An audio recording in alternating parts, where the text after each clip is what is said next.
Anambra State Assembly summons SIPCO over alleged irregularities. NIMC gives 14-day ultimatum over NRN linkage. And on the foreign scene, one person declared missing as storm hit northern Italy. Before the news in detail, here is a special message. Governor Chukwuma Soludo has come for a total turnaround maintenance of the Anambra State economy and promotion of core Igbo values.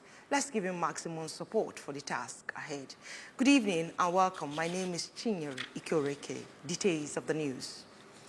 Governor Chukwuma Soludo's led administration has commenced cascading the value reorientation workshop of the second batch of the One Youth, Two Skills solution.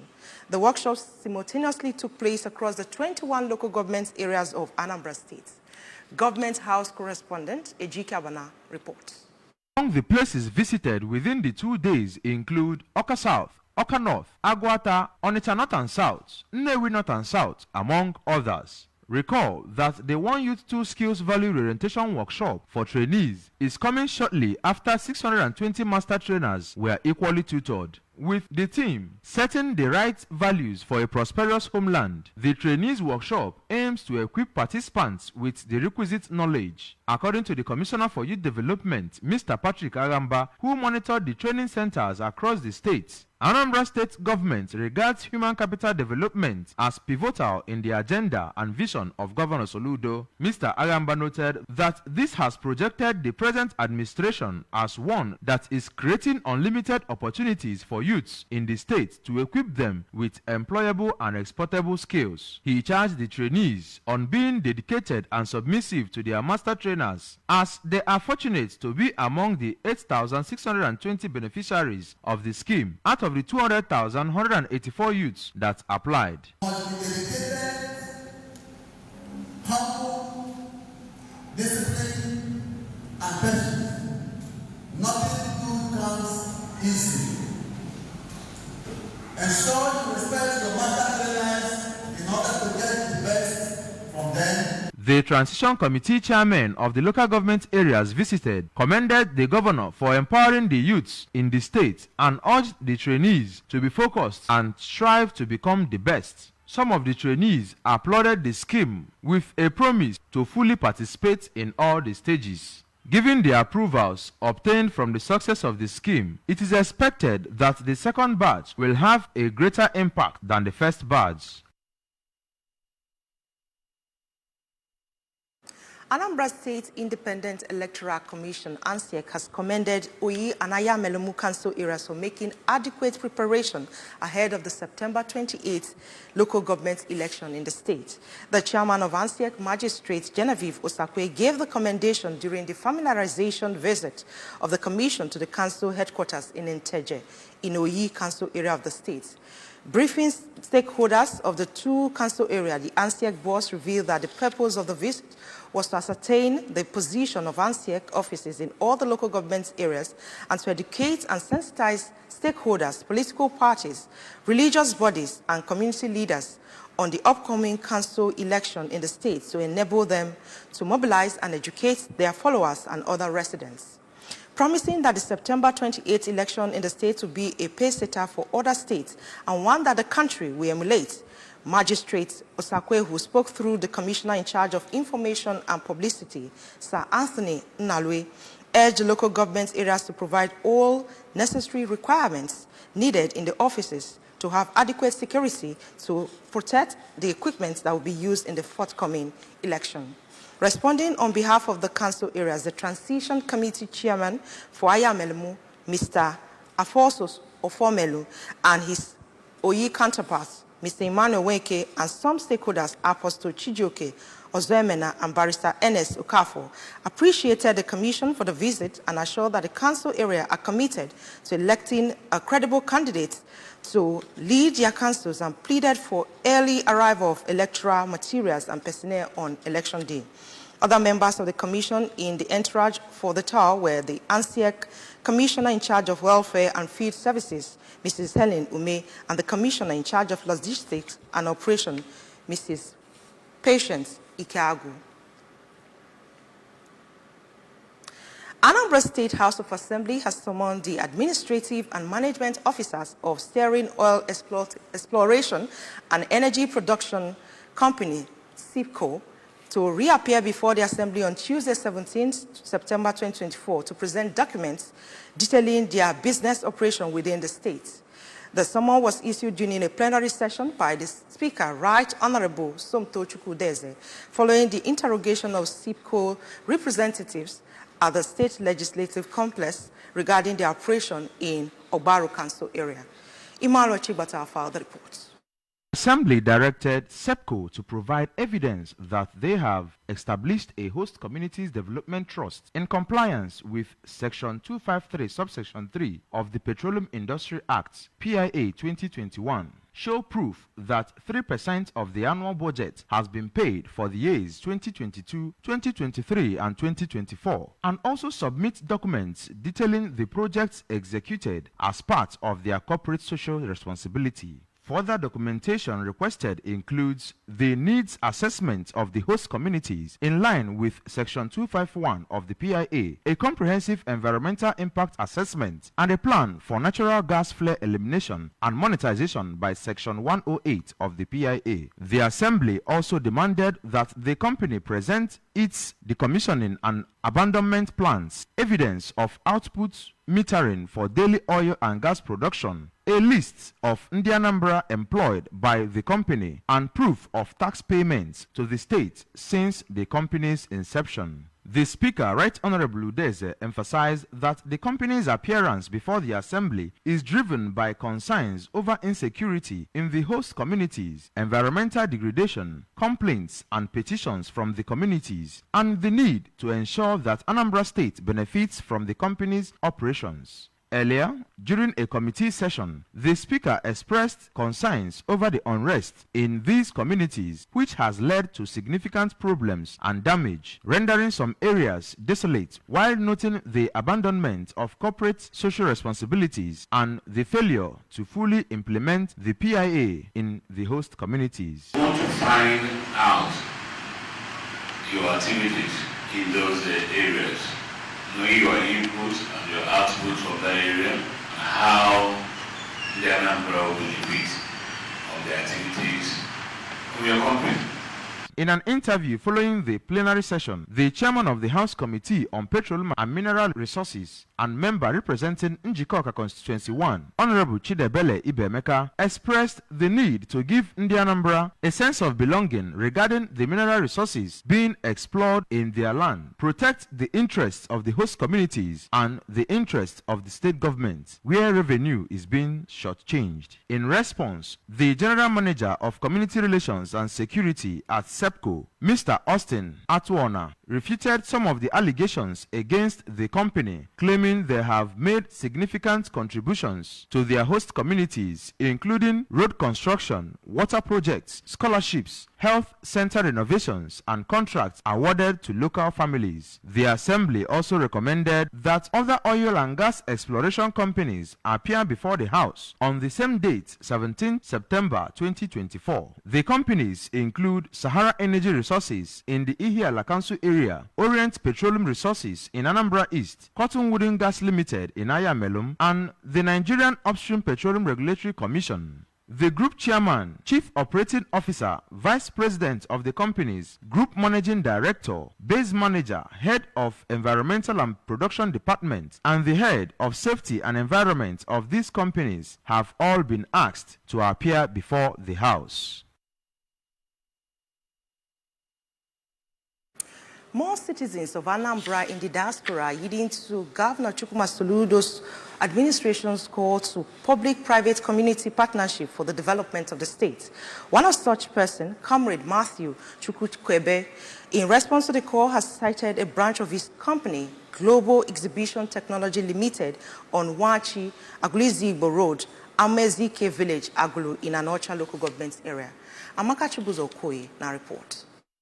In a grand ceremony recently by the Transition Committee Chairman of Anosha Council Area, Comrade Rome Ibekwe, Global Exhibition Technology Limited, with its head office located in Port Harcourt, Rivers State, is an expert in digital media with specialization in signages, awardplex, monogramming, cladding, general printing, flex banners, billboards, corporate branding, pilot signs, and scaffolding. Speaking while commissioning the building, Comrade Ibekwe, who is also the flag bearer of the All Progressive Grand Alliance for chairmanship election for the local government area in the forthcoming September 28th local government election, said coming down to the village to set up a business of that magnitude shows that Anocha is a true investor's hub. Comrade Ibekwe also added that he is optimistic that the company will boost economic activities in the area and create many job opportunities for the young people in the area. He further explained that his administration has prepared the council area for such investments by creating a pool of skilled workforce through skill acquisition program, which has seen to the training of 500 youths to be empowered in different skills areas, while the state government's One Youth, Two Skills program, which has seen over 5,000 youths trained and empowered across the state. We are encouraging our stakeholders to come home and invest.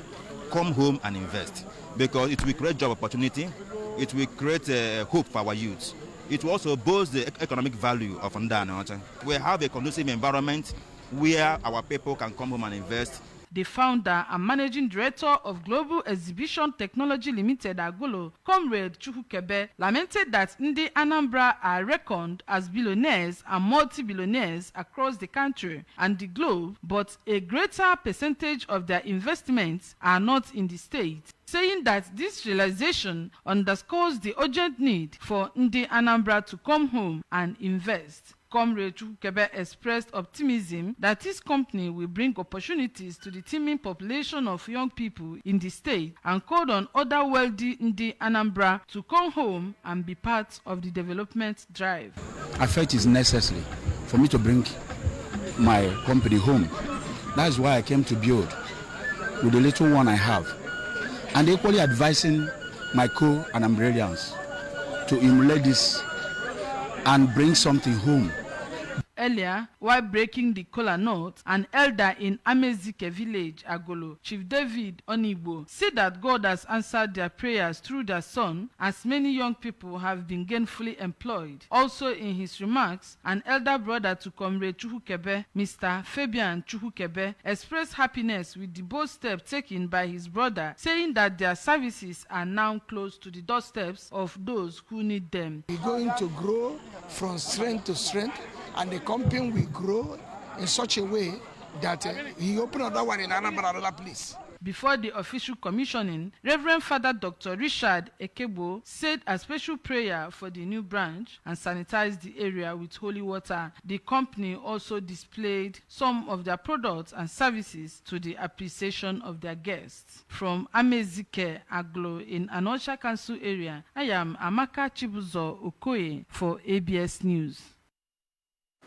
The adage, teach one how to fish, rather than giving one fish to eat, was well exhibited a few days ago when youths and men and women of the state were tutored on aquaculture form of agriculture. Held at Uche Kunife Event Center in Oka, the training tagged Technology Skill Transfer of Aqua Bio, attracted by the former member that represented Anambra Central Senatorial District at the National Assembly, Senator Uche Kunife, was powered by the Federal Ministry of Innovation, Science and Technology. Ngozi Obileri now reports.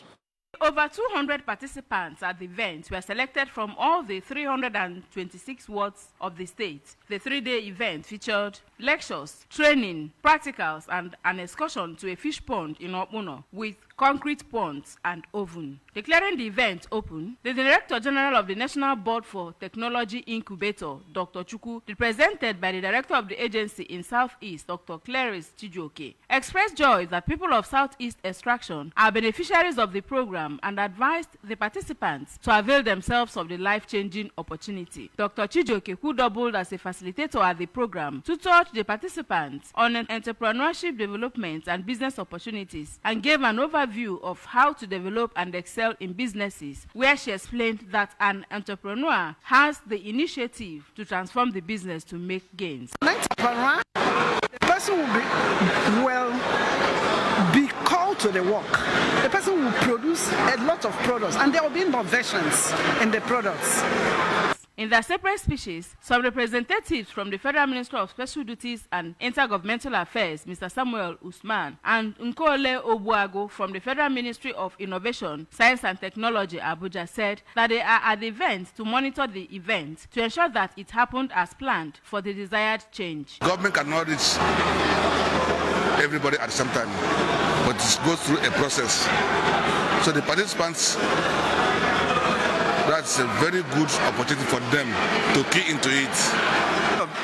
The ministry owes to achieve that government money is spent expeditiously, and that is the reason why I'm here.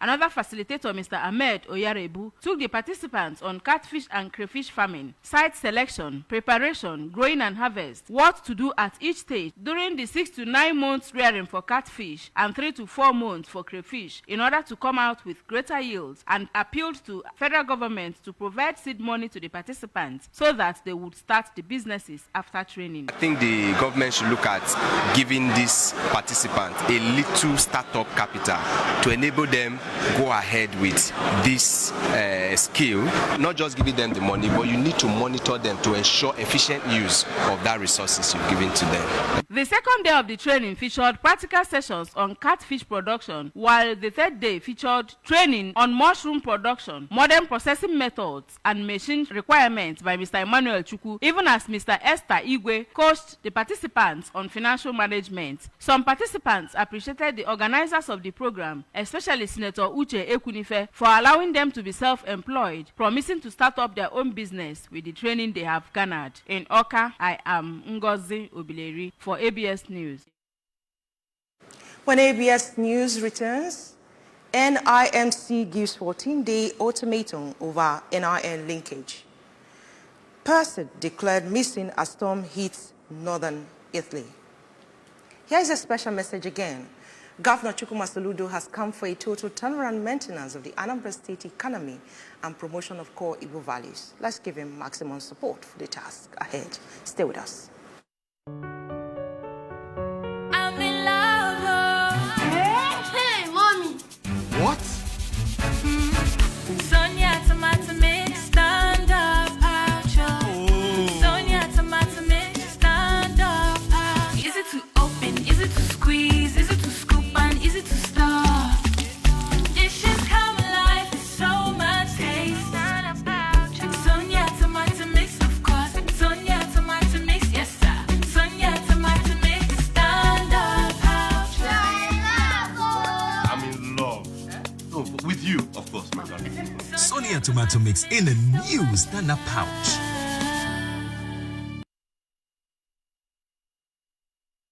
Welcome back for the rest of the news.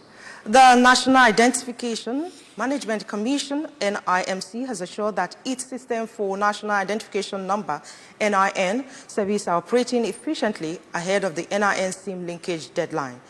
NIMC said services including NIN enrollment, verification, authentication, and data modification are running smoothly to accommodate the approaching deadline.